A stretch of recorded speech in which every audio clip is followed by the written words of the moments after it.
جمال الوجود بذكر الإله، وتصفو الحياة بنور هدى.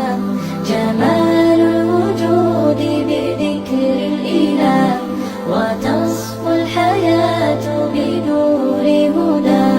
وتطلب نفس له طاعة، ويبلغ سعد إلى منتهى. فؤاد شغوف إلى ربه، أحب رضاه أحب لقاه. يظل يجيء إلى ربوة قرار، ويسمو وذا مرتضى.